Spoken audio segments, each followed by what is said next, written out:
Muy buenas tardes a todos, soy el doctor Norberto Emmerich.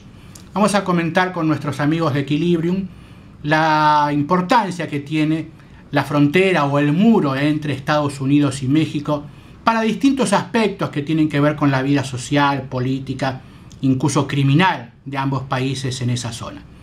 Tuve el año pasado, el año 2011, oportunidad de conocer y estar un tiempo en la zona fronteriza, estrictamente en lo que es el borde noreste de los dos países, o sea, Tijuana, Tecate, Ensenada, Mexicali, estas cuatro ciudades que dan hacia el Pacífico de ambos países.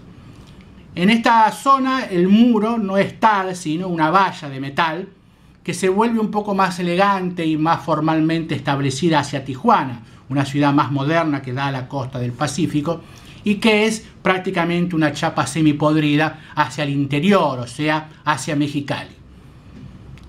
La intención de todo muro, o sea, la intención de toda frontera cuando se vuelve físicamente importante, el muro es la concreción más físicamente posible de una frontera que fracasa.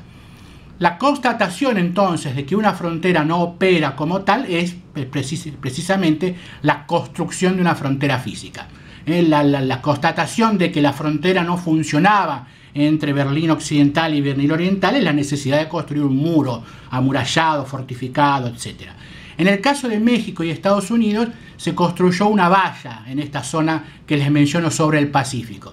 Y esta valla, claramente, como todas las fronteras físicas, evidencia la total imposibilidad de separar no dos países, sino en este caso, y a eso quiero insistirle, dos comunidades. En el caso, por ejemplo, de Mexicali, donde es más claro y que pude incluso conocer mejor, Mexicali es una palabra que quiere decir México, California. Es una ciudad relativamente nueva, no tiene más de 50 años, y es una ciudad que ha nacido artificialmente en medio del desierto, porque allí quedaban depositados trabajadores que esperaban ingresar a Estados Unidos como trabajadores formales inmigrantes, y quedaban entonces estacionados de este lado de la frontera y terminaron desde campamentos iniciales a la construcción entonces de lo que hoy es Mexicali, que tiene 1 millón de habitantes en una situación climática extrema. Los días de verano de mucho calor la temperatura llega a un máximo de 55 grados y en invierno la temperatura desciende a menos 10, menos 14 grados bajo cero.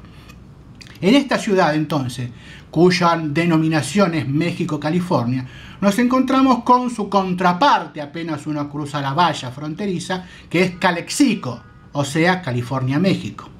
En ambas ciudades, estas de 1 millón de habitantes y la norteamericana de 25.000 habitantes, toda la población es mexicana. En ambas ciudades de ambos lados del muro. Y toda la población da a entender, y es lo que pude conversar en el poco tiempo que estuve allí, que la valla ni siquiera es una existencia para ellos visible. La valla no es una molestia, no es algo que impide. Millones de personas cruzan todos los días a través de los puestos fronterizos, que no son puestos, sino que son autopistas con guardias de seguridad controlando el ingreso y egreso. En el caso de Mexicali tiene una entrada por un lado y a 1 kilómetro está la salida por el otro lado. O sea que está el flujo de vehículos que deben hacerse entradas y salidas por separado, no en el mismo lugar. En Tijuana el movimiento es aún mayor, son las dos más grandes fronteras humanas del mundo y están las dos en la misma zona, prácticamente separadas por 150 kilómetros, están Tijuana de Mexicali. En este sentido, además nos encontramos, y esto es un dato importante a tener en cuenta, con una triple frontera. En Mexicali, además de este detalle de Mexicali-Calexico que les mencioné, tenemos una triple frontera porque está la frontera de California, la frontera de Arizona y México.